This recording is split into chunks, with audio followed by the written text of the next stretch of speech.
बिस्मिल्लाहिर्रहमानिर्रहीम। लखां ते करोड़ां दरूद हज़रत मुहम्मद सल्लल्लाहु अलैहि वसल्लम ते लखां सलाम उन्हां दी आल ते मेरे सज्जनों बेलियो मित्रों अस्सलाम वालेकुम। मैं तुहाडा अपना राणा शेरी तुहानूं अपने चैनल राणा शेरी माड़ विलाग तो खुश आमदीद कहंदा वां। लो अज फिर आपां आ गए नहर दे उत्ते ते नहर दे उत्ते बड़ियां भी रौनकां लगियां होईयां क्योंकि मसीह भरा जिहड़े ने उन्हां दा मेला आ रिहा।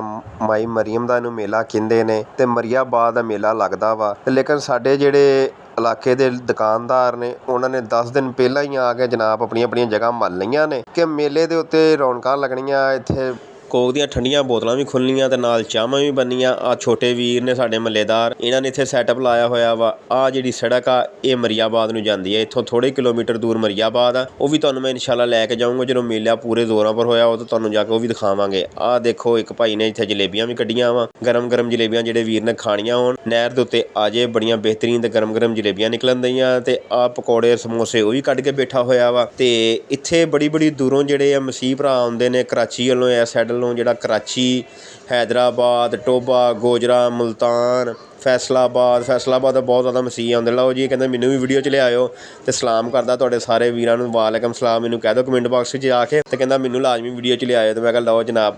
ਲਓ ਜੀ ਇੱਕ ਹੋਰ ਸੈਟਅਪ ਆ ਗਿਆ ਇੱਥੇ ਪੈਪਸੀ ਦਾ ਫਰੀਜ਼ਰ ਪਿਆ। ਦੇਖੋ ਗਰਮੀ ਨਾਲ ਭਾਈ ਦਾ ਕਿੰਨਾ ਬੁਰਾ ਹਾਲ ਆ ਅਤੇ 10 ਦਿਨ ਹੋ ਗਏ ਦੇਰ ਰਾਤ ਇੱਥੇ ਰਹਿਣ ਦੇ ਆਏ। ਅਤੇ ਆਹ ਦੇਖੋ ਉਹਨਾਂ ਨੇ ਅੱਗ ਵੀ ਬਾਲੀ ਹੋਈ ਆ ਅਤੇ ਗਰਮ ਗਰਮ ਪਕੌੜੇ ਨਿਕਲ ਰਹੇ ਗਰਮ ਗਰਮ ਘਿਓ ਦੇ ਵਿੱਚ। ਕਿਆ ਬਾਤਾਂ ਕਿਆ ਖੁਸ਼ਬੂਆਂ ਚੜ੍ਹੀਆਂ ਦਈਆਂ ਨੇ ਅਤੇ ਬੜੀ ਯਾਰ ਮਿਹਨਤ ਕਰਨ ਦੇ ਨੇ ਇਹ।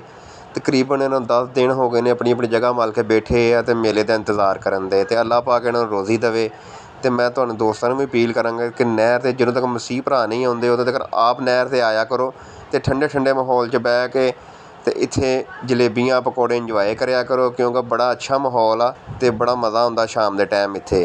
ਅਤੇ ਮੇਰੀ ਇਸ ਵੀਡੀਓ ਨੂੰ ਲਾਈਕ ਕਰੋ, ਸ਼ੇਅਰ ਕਰੋ, ਕਮੈਂਟ ਕਰੋ। ਮੇਲਾ ਮਰੀਆਬਾਦ ਵੀ ਤੁਹਾਨੂੰ ਦਿਖਾਉਣਾ ਵਾ। ਮੇਰੇ ਚੈਨਲ ਸਬਸਕ੍ਰਾਈਬ ਕਰੋ। ਜਿਹੜੀ ਵੀ ਮੇਰੀ ਵੀਡੀਓ ਆਉਂਦੀ ਉਹਨੂੰ ਲਾਜ਼ਮੀ ਦੇਖੋ। ਤੁਹਾਡਾ ਬਹੁਤ ਜ਼ਿਆਦਾ ਸ਼ੁਕਰੀਆ।